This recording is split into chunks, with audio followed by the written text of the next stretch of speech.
Well, welcome, guys. It's good to see you both again in the new year. Today, we're going to be chatting about old age, getting older, and all the implications of that. And I think, most of us have had some experience of dealing with older parents. I know certainly Steve and myself have. I'm not sure what the situation is with you and your parents, David. Yeah, so both my parents have sadly passed now. Oh, right. And my mum did pass away with dementia. Yeah, mine too. And Steve, you're still going through it all with Monica's mum and your dad, aren't you?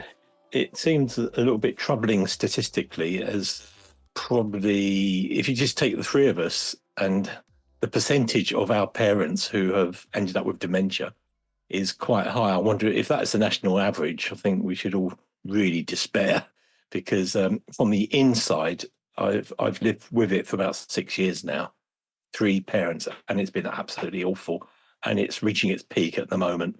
In fact, as I speak, Monica, my wife, is in hospital with her mum, a 96-year-old, who's got advanced dementia, Alzheimer's, is confused, is angry, is not eating, and just about everything you can think of, all in one go. Last night we had 6 calls in the middle of the night from her mum. This is a 96-year-old that can use a mobile phone, which is a little bit unfortunate. But she phoned us up between midnight and 1 o'clock with just repeating one word, Monica, Monica, and that was it. Mm. How do you deal with that? And it's just so sad. And in our society, obviously people are living longer. And in the old days, people, I suppose, died off of physical diseases before the mental disease sort of came in. Yeah. So we're probably the first generation to see so much dementia. And we're not. Well, David is incredibly youthful. He is. Just look at him. You and me, we're no spring chickens either, are we? Well, you certainly aren't. No. Oh, thank you very much. We should declare our ages, David. Go on then. Go on then. So I'm going to be 60 in June. 60 in June. Yeah. I'm going to be 69 in March. And I'm 70 in October. Now, would you believe that? From our youthful voices. I am the most senior and the most mature and the most wise, and you will bow down and listen to what I say. Yep. If you're going to believe that, you'll believe anything. We had a chat, I think, the other day, David, and you were talking about you went to a dinner party or something with other people of your sort of age. Yes. Did you consider yourself younger than them or older than them, even though they were more or less your age? They were both the other 2 guys there were both 69, same age as me, but they both had completely grey hair. My hair isn't gone completely grey yet. I've still got quite a lot of original colour. So actually, I did feel that I was younger than them. But you know what? I don't know if you're the same as me, but you feel younger in your head than you are in your body. Hmm. And I still feel that in my head, I'm still in my 20s. I don't know if that's the same for both of you. No, that's old. I'm still a teenager. 20s. My wife still thinks from my musical taste, as you probably gathered from last time, and attitudes. And I think it does help having boys. I've got 3 grown-up boys who themselves think they're teenagers. The males of our family, not as mature as we could be in our outlook. It's interesting, though, isn't it? As you get older, you do change in lots and lots of ways. And I think Steve and I were talking about this the other day, David. And I was saying, Steve was saying that when he goes into shops, he chats to people. Now, let's face it, Steve is one of the most antisocial people I've ever known. And he's actually started chatting to people who he doesn't know. But that's dementia. It's coming. That's true. And I feel that people look at me and feel safe. Yes. I'm not a threat. Yeah. Because I suppose, it's apparent that, my age. That there are men of our age who are predators, but I think perhaps I don't look like a predator, perhaps. But yes, it does enable me to talk to people, and it is a very recent phenomenon, so I'm only just getting used to it. I think I found the same. I used to be very inhibited and quite shy, And now I just talk to anybody. I sit down on a bench or in chatting to somebody, a cashier in a shop, and I'll chat easily to anyone. And I wouldn't have done it when I was younger. I think for the same reason, Steve, that I kind of felt as though I could be a threat to somebody if I just started chatting to them. Yeah, yeah.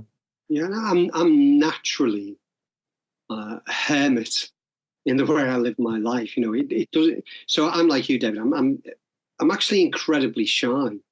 But Joe says that I'm really good at socializing with people. I turn on the charm offensive. But again, I think that is a recent phenomena. It's not the way I was before. And I think it comes from being a bit of a loner, maverick. But I do generally like people. I think I've said before on the podcast, provided it's in small doses. Yeah. Do you find also, guys, that you've got grumpier as you've got older? There was a great program, wasn't it? Grumpy Old Men and Grumpy Old Women. Yeah. Well, yeah, Rick Wakeman comes to mind. I can't remember any of the others. There was a film as well, I think, with the Odd Couple, Walter Matthau and Jack Lemmon. Yes. A couple of grumpy old men. I did a Google of grumpy old men, and there's quite interesting about features of grumpy old men. So I just wanted to check you out, the pair of you, to see how many of these, certainly not all of them, but maybe one or two of them. Okay, number one, you don't like people getting in your personal space. Yes Check. or no? Yeah. Check. This is the weird one. Finding crumbs anywhere outside the kitchen makes you fly into a rage. No. Yeah, no, I've got terrible OCD with stuff like that. Oh, so it gets for you then. I've usually caused the crumbs to be there, so I don't have a problem. Me too. I'm carrying them around with me. You don't like loud music. That's somewhat. I can't stand loud music in public places. Uh-huh. That's because you've got a couple of earpieces, hearing aids. No, it's not just that. It just annoys me, irritates me. And particularly, I remember going into I can't remember what the record shop was called, but it was in Leamington, and they were playing something which was basically somebody screaming, and I thought, this is the most appalling noise I've ever heard in my life, and it was so loud, and it was meant to be music, but I mean, wasn't Yoko Ono, was it?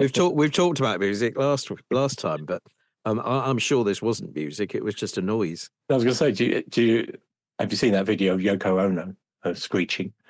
I can't imagine a whole hour of that, but I like loud music. I think because my ears are still reasonably intact. I find it unbearable, Steve. My local Waterstones in Altrincham has the most soothing and genteel classical music when you walk in. It's like a touch of heaven for me. So yeah, if I go to Starbucks in Sainsbury's, it's a completely different kettle of fish. I liked Cafe Nero in Rugby when we used to live there, because they always used to play what I think they call as cool jazz or something like that. It was very sort of laid back, kind of lounge type music, but it was just really nice, and it wasn't at an intrusive volume, so you could just sit and have your coffee and read your book or do something on your laptop at the same time. Okay, next one. You don't like birds. Birds. I think what kind? I think we were talking about the feathered variety. The feathered variety. I can take them or leave them up. Monica loves them. In fact, today we spent £13 on 2 baskets of fat balls for the birds in our garden. I mean, she spends more on them than she spends on me. Quite right too. Fat balls. No, I hate birds. Birds are fine. Birds are lovely. I can't stand birds. I think it's because my mum used to have a phobia of them, and she used to scream if we sometimes got a bird came down the chimney in our house, and it would be complete panic. And I think I just picked that up from her. So even if I'm driving, and sometimes you get a bird comes towards the screen, I duck, and they never hit you. They've never hit me, but Debbie always laughs at me because I just go, I just can't stand it. I've never held one or never touched one in any shape or form, and I just think they're. I'm just thinking, Monica loves birds. But I remember one situation a few years back in Llandudno when a seagull came down and then ate her sandwich. She's never forgotten that. Just and you hear stories of these seagulls. They're quite rampant and quite aggressive. Yeah. And she's never liked sandwiches ever since. I think and that's put her off sandwiches because you never know when the birds are lurking.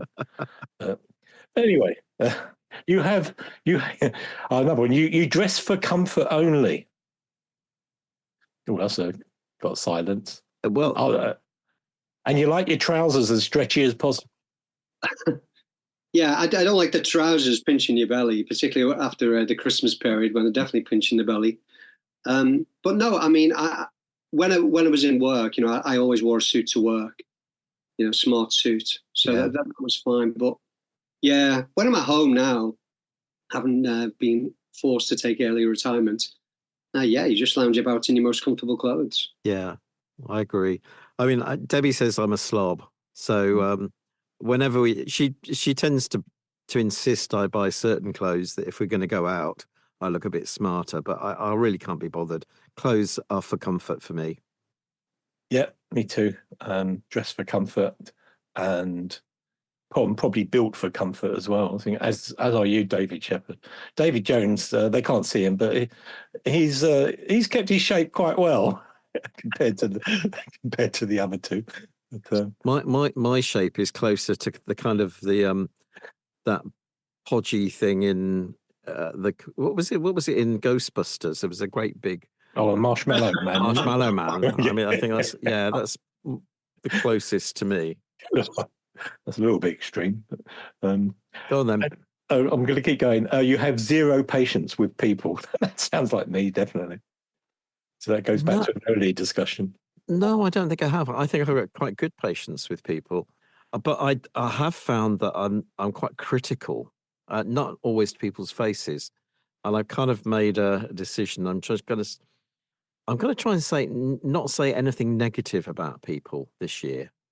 I don't know if that's a New Year's resolution or not, but it's something which I'm quite determined to do. Is just to start to be positive about people. I do believe you've already insulted me once on this podcast.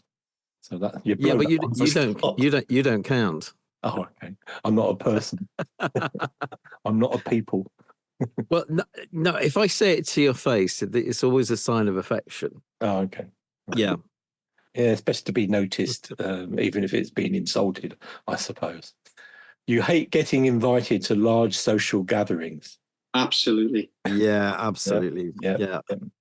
I avoid them like the plague. Yeah, but it's really hard for me because my wife, is such a social butterfly, and I'm the complete opposite. I'm okay if I go to a party, and we don't go that very often to large gatherings, but if we do, then I'm okay if I'm just sat with one person. Yeah. Talking about the football or books or history or something. But trying to make small talk with people, that's just anathema to me now.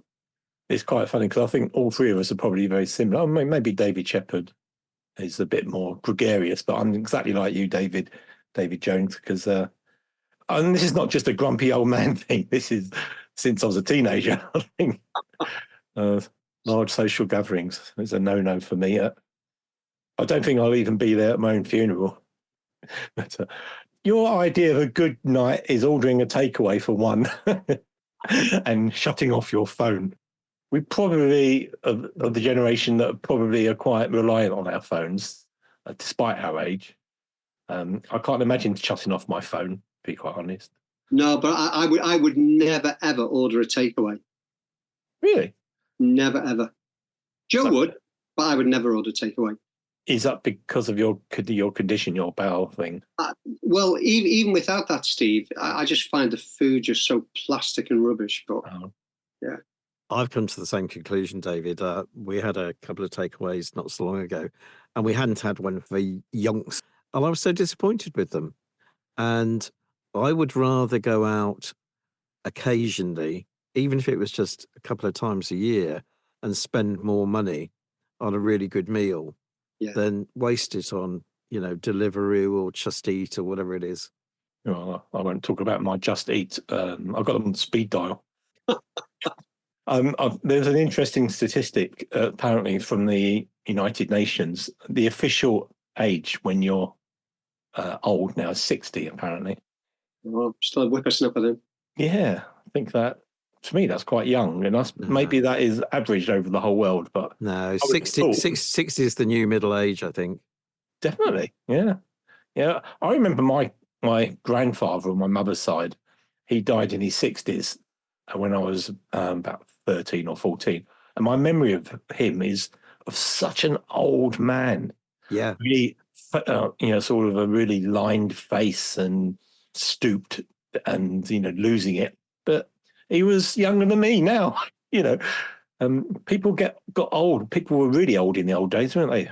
And like you said, David, at the best, I consider myself middle-aged, not old yet. It's strange, Steve, because my dad died of a massive heart attack when he was 65. Yeah. My elder brother has just turned 66. So and he said it was really strange to pass the age at which my dad died. So yeah, it's a funny one. But my dad wasn't one of those people who felt really old. So it was, even though he'd been ill for some time, he'd already had one heart attack. Yeah. And he'd been a smoker all his life as well. So it was still a shock when the second one took him. And really quite upsetting. Yeah. My dad had triple heart surgery about 15 years ago, and the doctor said this will keep you going for another 10 years. And we were all thinking he's living off borrowed time. He's 97 and his heart's as strong as ever. I'm absolutely unbelievable. It's the only thing that's keeping him going, because the brain's gone, the body's gone in general. But the heart, I suppose, if it keeps beating, you're still there. I certainly think it's something that, to pray about against dementia. I mean, it seems such a debilitating thing, and it robs people of their personalities. Yeah. Completely, so that you lose the person that was there before, and it makes it very difficult to relate to the new person that you've got, I think. Yeah. And I always had a lot of admiration for you, Steve, because you've been very incredibly loyal to your mum and dad, and to Monica's mum as well. I spent a lot of time visiting them and seeing them. And I was just going to say, I'm not a natural carer. I find it very hard to have the patience when people are debilitated like that. It's a different word. The word is duty, because I'm not a natural carer. Monica is a natural carer, but she's very big on duty. Yes, and she really takes. In fact, we both do. We take the commandment very seriously about honouring your father and your mother. Yeah. In her case, it's like when after her mum's gone, she wants to be able to look back and say to herself, "I did the right thing by her," even if it puts her into a lot of difficulties, as it is now, because she's in hospital with her mum at the moment. But when I think about my dad was a he-man. One of those who did handstands on the beach, and one of those sort of Clark Gable types, or Burt Lancaster, back in the 50s, 60s, and always a man's man. And now I went to see him in his care home at 97, and he's sitting on his bed, emaciated, sitting in his pants with a nappy under his pants, food down his face, unshaven. And I had to dress him and take him downstairs. No conversation. There's no strength in his body. And as David said, that is an empty shell. That's not the father that I grew up with. Not that we were particularly close, but he was still my father, and he still was a functioning human being until this dementia and literally old age took over. But if he died tonight, most of my grief has already been and gone. Yes, because he's not himself anymore. And with my mum as well, I was really close to my mum, and she died about 15 months ago. And I haven't grieved properly for her in the way that you would normally do. She was taken quite quickly. She just had an infection and then she died, basically. But I think I'd already been grieving for her because, dementia took over in her mid-80s and she hadn't been the same person. So it's a strange one. We are getting older and living too long. And I think that's our society. The medical profession is there to prolong lives and keep people alive as long as possible, unless the family say otherwise, through a lasting power of attorney or The thing is, we haven't got that for Monica's mum. So Monica doesn't have any power to decide whether the doctors are doing the right thing or not. Yeah. Which might be a good thing, because Monica wouldn't want the responsibility of saying, okay, turn her off now. Yeah. I think that would really kill her, really. But I wonder if we could switch it and just talk about some of the amusing, just to lighten it a little bit, and some of the amusing Right. things that relate to getting older that have affected us.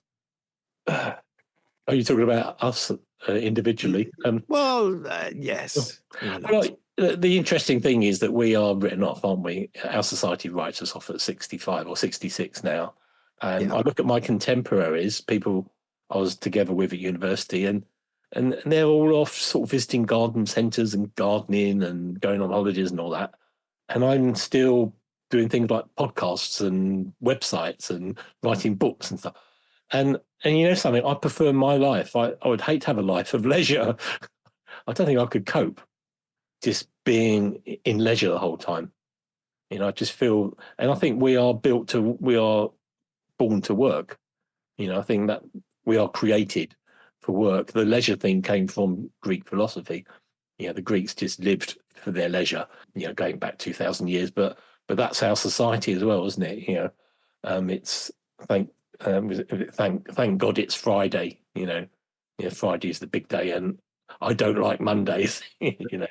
So it's just what goes on between the two. That's what a lot of people just live for, the weekend. In terms of finding anything funny, I'm struggling at the moment, and both of you are completely silent. So I'm glad you brought that subject up, David Shepherd, without having any stories of your own to tell. You probably thought that me and Jonesy here had something, but I think I'm definitely known as a grumpy old man now. I mean, even my certainly my little boy who's 6. He refers to me as grumpy daddy. Joe refers to me as grumpy daddy as well. So I've definitely got a shorter fuse than I used to have. And again, as you said at the start, David, I mean, just little things that would never have bothered me in the past really do irritate me now. And I'll wax lyrical, at least in my own head, about the shortcomings of society, the shortcomings of our leaders, the shortcomings of music or anything else. That's a real sign of getting old, definitely. I do that when I'm watching television. Yeah. And I see things. I can remember I don't know if I told you this previously, but I remember my dad always used to groan and moan at the television when something happened that he didn't like. And I found myself doing the same. So I grumble and I go, oh, what are these people talking about? They just, and I get so frustrated by some of the things that are going on. And so, I don't tend to do that in public, but certainly when I'm watching television. But the one that got me recently, which I realized was quite funny, was when I went just after Christmas and had this little meeting with people for a meal. I found that we were swapping ailments, and it was a bit like trying to do Snap or something, or Top Trumps or whatever you call it. And so, what pills are you on? Oh, you're on those. Yeah, no, I've been taking those for 10 years. Yeah, how do you find them? Really? Okay. I tell you what, I've also got something wrong with my left knee. It's arthritis in my left knee. Really? Yeah, no, you've got it in the shoulder. And we went on for hours. And it seemed like the main topic of conversation were the various ailments and medications that we had. Extraordinary. Yeah, I could think, I can associate with, in fact, there are things that now one has to consider seriously, whereas before you took for granted, such as bending down, just bending down to pick something up off the floor. There has to be a strategy about getting up again. Yeah, you're absolutely right. Which is really pathetic. When I've been at the allotment and I've been sort of kneeling down and kind of pulling weeds and things, I'll shout across to Debbie and say, Deb, I can't get up. And Deb will have to come across and give me a hand just so I can get up. Because I just kind of feel like I've got no strength to get up on my own. Well, I'm awaiting surgery on a prolapse disc. I've been waiting for ages, and it's that bad now that The consultant, when I saw him in November, said, we will be able to, get the disc out, but we may not be able to alleviate some of the neurological pain you're suffering from in your hands and feet. But I twisted it again shortly before Christmas, and it was literally just reaching down to turn the switch off. That was it. Yeah. I went to get back up, and it had gone completely. It took me about 10 days. And even now, talking about ailments, I've still got that twinge. So I'm being terribly careful. Yeah. Yeah, I think what's interesting about this side of it, David, is we're now getting reminders that life is fragile. Yes. And that we know that the hourglass is more empty than full. I'm always talking to my eldest brother about this. He's 10 years older than me, and he's in great nick for somebody of his age. So same age as you, basically, David. And he's in great nick. He goes swimming every day, and we've always done stuff. As brothers, we've always played football, or we've run. My favorite thing was playing tennis. So I think that's why we've maintained, relatively speaking, a slim and trim body. Although I've definitely got a few extra pounds now that I'm struggling to get rid of, the so-called fabled, which isn't a fable at all, middle-aged spread. But it is a reminder that that train, the train of death, if you like, without depressing anybody, is coming down the tracks for us all, and at some point we're all going to have to embark on it. I just make a note of that. I thought it was the train of death is coming along the tracks towards us all. I love that. No, I don't. I hate it. Yeah, we can't refuse. I used to say to the students when I was teaching in high school, we'd be talking about life after death. And I used to make the comment that with the classroom door closed, I would knock on the classroom door and open the door and imagine that there was a skeletal figure there. This was death itself. And I used to say to students, you can't turn around to death and say, well, can you just give me another 20 minutes? EastEnders hasn't quite finished yet. And the point I always made to the students was nobody on their deathbed is going to say, do you know what? I wish I'd watched more television. No, that's true. So very true. It reminds us, what is the point of us being here? That's a great existential question. What is the purpose? Yeah. As Steve alluded to it earlier, is it just to have some kind of hedonistic lifestyle like the Greeks did in terms of, leisure fulfillment, or is there a greater purpose? And I think the three of us would say, well, actually, no, there is a greater purpose. Yeah. Do you think we tend to get preoccupied with certain things and fixate on certain things as we get older? Well, as I was alluding to earlier, just kneeling down was something that wasn't an issue before, but lots of things sort of start impinging into your life when you hit a certain age, and sleep patterns is another one. Toilet patterns, let's say, without going too deep into it, never used to be an issue. Now, I have to keep a record about, well, I won't go into that in too much detail, but it's just have to be more aware of your body. I never used to take any pills or that. Now I'm on statins. I don't know whether they're doing any good or not, but that's only for the last 2 months. I've got through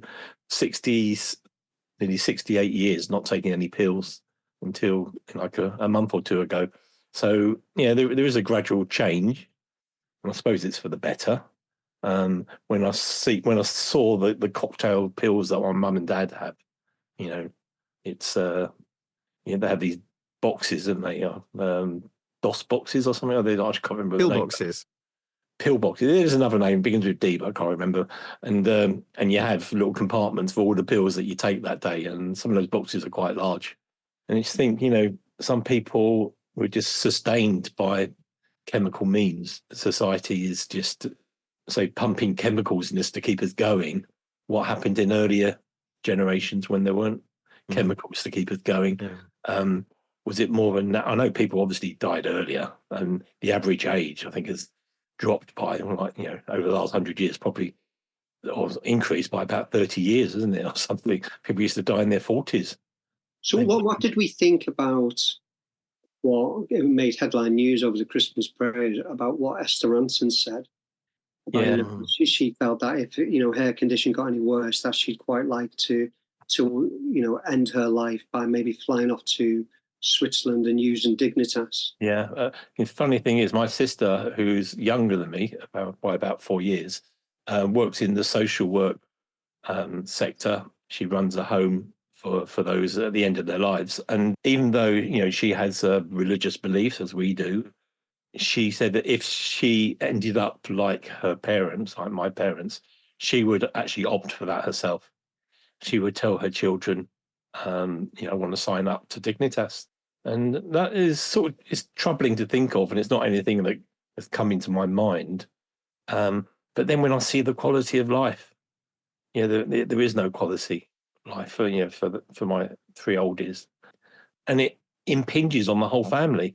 Our whole family is affected by particularly my mother-in-law. What Monica has to go through, and that sort of filters down through the generations, even down to the great grandchildren.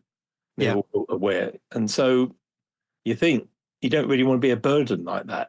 Once you're there and your brain's gone, you don't know what's going on anyway, but you can prepare for it perhaps. And that's what my sister's doing, preparing for that eventuality by saying, I'd rather be out of the picture than be a burden.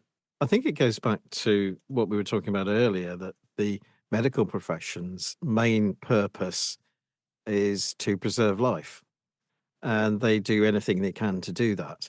Whereas, in fact, quality of life to me, is the most important issue. And, you can be pumped with drugs for years and years and years to keep you going, but your quality of life can gradually get worse and worse and worse and worse. And yet the medical profession is still saying, well, let's see if we can keep them alive. And if we were living back in 18th century, 19th century, probably even, big majority of people still wouldn't be alive today, because the natural course of their life would have come to an end. And it does raise lots of questions. I mean, I'm with Steve, really, and I really don't think I would sign up for Dignitas, but I can understand why people are starting to consider that. And I can understand what Esther Ranson was saying. Yeah, I think for me, I saw my mum really suffer with the dementia, and there was one particular night when all 5 of us were around her hospital bed. She'd had a fall in the care home, and it was deeply upsetting and distressing. We thought we were going to lose that particular night, and she almost miraculously pulled through, even though she had no clues to who we were. We were all around that bed. And my other siblings, I've got 2 brothers and 2 sisters, they all said, if there was an option to allow her to die at that point, they would have opted for it. Mm-hmm. I was the only one who said, well, I couldn't do that. But I completely understood, David. Yeah. To what you just said, I completely understood where they were coming from, because nobody wants to look at a loved one and see them suffering. But I still think there's something. I think there's two issues, really. I think the first one is, and you could argue this both ways, if we are created in the image of God, do we really have the right to end our lives? Mm-hmm. That's a huge topic just on its own. And then the second one, which Steve referred to at the beginning, we have a moral duty to care for those who God has placed within our care. So, our mum, our dad, our brothers, our sisters, our husband, our wives. So I don't think it's straightforward at all. No. And I do think that I know this is raised every time this topic is brought up. I think there really is a danger of a slippery slope. I think some people could opt for death because they don't want to be that burden that Steve referred to, when in their hearts they want to live. So I think that's why it's never so far got through Parliament. I think I don't know what country, I think it might be Belgium, where it's very easy to have a euthanasia sort of solution. And I might be wrong here, but there are stats that suggest that some people are ending their lives for the most trivial reasons. And it's almost like just another form of suicide, isn't it? And I suppose that's a separate issue, and that's what society forces us into. But going back to your dilemma, David, because I've got that dilemma, and if my mother-in-law had died last night, we all would have been quite relieved, I have to say. And it's not just for us and for that, but it's for her as well. Yeah. And the only thing that's a negative for our point of view is that she wasn't a believer. So, her fate remains out of her hands, really, in a sense, again, which is a separate issue. But it's not a black and white thing. It is very much a grey area, and it depends on your circumstances. But if you did a straw poll in our family, virtually everyone would say it's about time that generation were allowed to slip away, and they wouldn't feel any guilt about it. And what does that make us?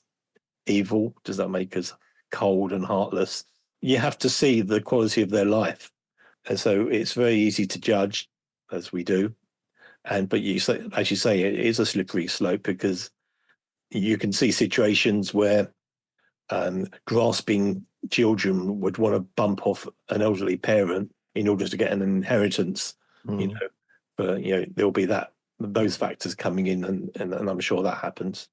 One thing I would agree with you, Steve, and you mentioned it earlier, was that when your mum died, you just felt a sense of relief, really. Yeah. And I was the same with my mum. We'd moved in to actually look after my mum, and we looked after her with dementia for about 10 years. And I was driving to work one morning, and I got a phone call. She'd been in hospital, and they'd moved her out into a residential place only a day before, I think, or 2 days before. And I got a phone call, and they just said, "Look, we're really sorry to tell you that your mother's passed away." And I just felt a sense of relief. And because the difficulty and our life being on hold for 10 years had come to an end. And I have to say, even now, I mean, that was quite a few years back now, I've never grieved. It's not been, really? Because, as you said, Steve, the grieving had taken place in that I'd lost my mum years and years and years before. She just wasn't there. Yeah. I tell you what, though, there were lots of funny moments with dementia. I don't know if you found that. I can remember lots of situations with my mum that, when I look back at them, I just think, oh my goodness.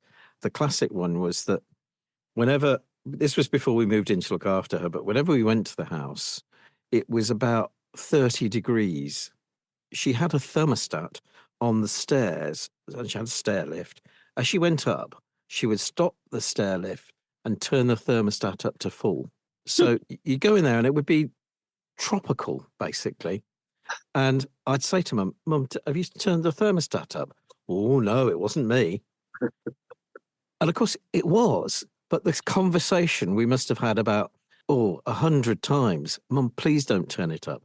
And we put little signs on which says, do not touch. What would happen? She'd still turn it up. And this would happen time and time again. And until the boiler blew up. And It had enough.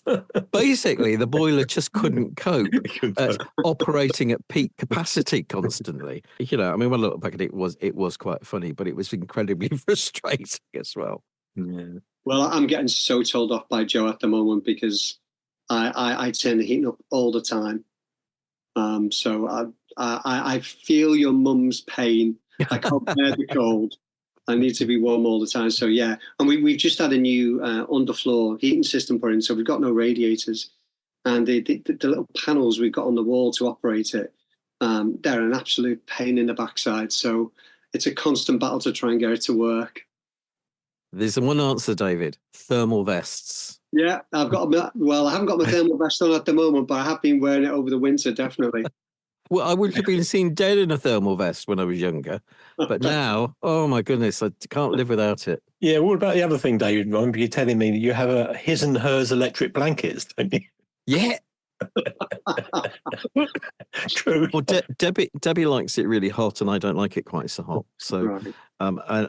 I'll be honest, I very rarely put it on, except when it's really, really, really cold. But Debbie decided, yes, we're going to get a his and hers one. which means she can have it on and I can have it off. But oh dear, yeah, when you're in your 20s, you would never think of things like this, would you? Oh, But come on, you must have had some funny stories with your dad. I mean, and your mum, wasn't she? Didn't she sort of thought she was in a concentration camp or something? Yeah, well, my mum. This is where my creative spark comes from. My mum, but my mum had it as an art form, literally, particularly as she got more and more into dementia, and even worse when she had the occasional was it bladder infections. Now, the last time she had one, she had to go in the hospital. And when I used to come and visit, she used to sort of drag me, close to her and say, we need to find a plan to get out of the concentration camp. See that man over there? He's the guard. And I saw this one man over there. He was attacking the patients when no one's looking. I've got my eye on them. And she'd actually confront one of them in front of me and say, I know what you're up to. He's just an orderly, moving sheets around and saying, I know what you're doing. Don't you think I don't know? And that's it. So she never internalized her. She was quite open. And even in the care home, she thought she was in charge. She actually thought she was the boss. And she was talking about arranging the Christmas parties and doing charity things and teaching people and all that. And basically, it was a complete fantasy. She wasn't capable of doing any of these things, but Yeah. it just kept her going, having this fantasy world, which is good. At least she had something, to engage her. And she was always entertaining, whereas my dad is just, there's nothing there. And Monica's mum just talks in circles the whole time. Yeah. So, but one thing, if I was going to open with this because it's a bit naughty, but my mother-in-law, she has a saying, and she doesn't care who hears it, and she doesn't like being old, and so for her, old age is SHIT. And she'll say it everywhere, restaurants, in front of kids, and she's probably doing it now in the hospital. She can't cope with being old, and she can't understand why she can't do the things that she used to do when she was in her 20s and 30s. And Monica keeps saying, you're 97 and your brain's gone. You just can't do these things anymore. Where's my car? No, you can't drive anymore. We took it away from you. Well, as you know, we Debbie and I live in effectively it's a retirement home, and we have a communal lounge which I go down to occasionally and just chat with people. And before the podcast, I said to them, because they're all in there, most of them in their 70s, 80s. We've got one guy who's 96, and I said, what if you were thinking about a couple of words to describe what you think about getting older? What would you say? And well, I think only one responded because I think the rest of them were probably asleep or something. And this lady said, "Forget it," which I thought was brilliant. And avoid it at all costs. Another thing about Mum, I think these stories actually help you remember parts of your parents with affection. Is my mum always had this thing that at Christmas she would always say, and this was after maybe sort of 10, 15 years of never cooking. She had carers and they would cook her meals for her. And every Christmas, when the mince pies came out, she said, "Oh, this is the first year I've not made any mince pies." And I would go, "Oh no, she hasn't made mince pies for at least 20 years." But it was always, "Oh, it's the first time I've not made any mince pies." But yeah, those things actually are amusing and they do help you, I think. Yeah, they do. Yeah. Where do we stand in terms of, because we are heading to the final furlong, if you like, where do we stand in terms of thinking, okay, how am I going to live out my remaining days? Well, I've always got ambitions. I have to have projects on the go, as poor David Shepherd knows, because I drag him into a lot of them. I think And there's the two things I do to keep my brain going. I do Scrabble on the phone to get the words, the spelling, and all that every day virtually. And I do these mental arithmetic puzzles from the newspaper.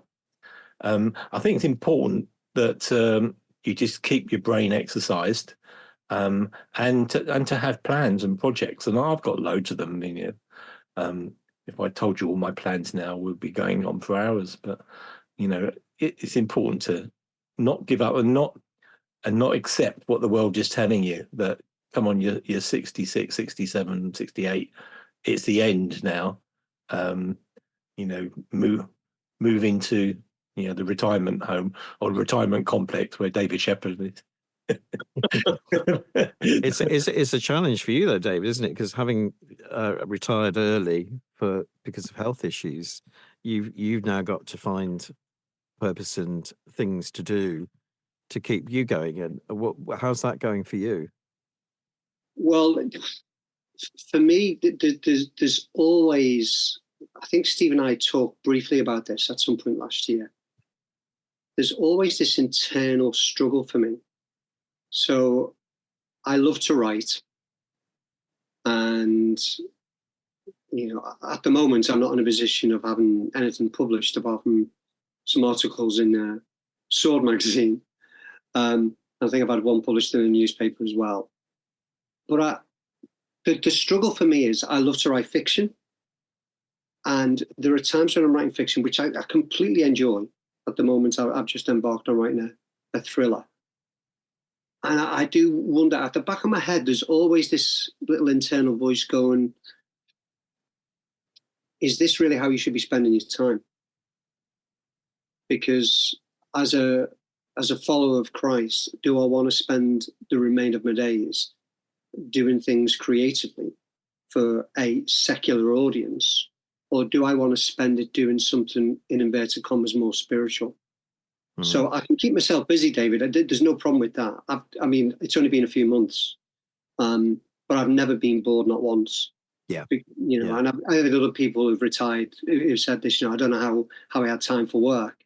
Mm-hmm. So I'll always keep busy, but it's whether I'm keeping busy doing the, in inverted commas, right things. Yeah. Well, I think this is one of the things about. I'm going on to a different subject here, in a sense, about salt shakers. And I think, and I've seen it always slightly differently to Steve, I think, in that I was saying to him the other day, I think the people who are in the salt shakers team are the salt shakers. And I think there's ways in which we can support each other to enable the creativity that is within that group to be released. And we have connections, we have skills, we have the various things that we can do to help each other. And, I think that there's something going on there, which I think is quite powerful.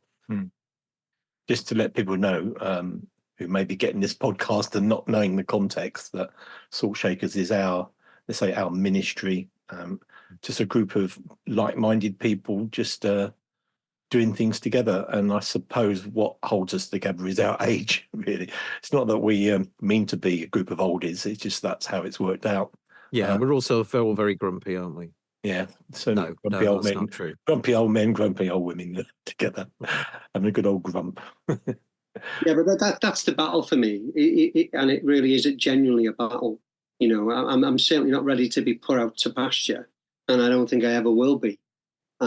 I do have this creativity spark, which seems to be something that's being given to me by God. I mean, just the way I am. It's just the way I operate on a daily basis. Yeah. So, I mean, just since January 1st, I've written 4,500 words. Yeah. So it's something that's definitely. John Denver used to sing a song to explain to his wife why he had to travel around the world. And he had this lyric in it that went something along the lines of, it's something that's within me. It's not hard to understand, as anybody who's heard me sing. And I feel the same about writing. It's just something I have to do. But it's always that question, is what I'm doing the way I should be spending my time? Yeah. And that is a real, at the beginning of a new year, this is something that I've been constantly thinking about, even as I've been writing. Yeah, and I think that's one you've had to tackle as well, Steve, because you've felt that you've produced a pile of books with limited success in terms of an audience, and lots of your projects are picked up by a few, but not by the many. And the question is this? I personally think that following the muse is important, regardless of whether there is, in inverted commas, success, and whether there is a bigger audience than just God himself. I think success is different for us than it would be in the secular world. You know, in the secular world, success has to be connected to numbers and audiences and influence and such.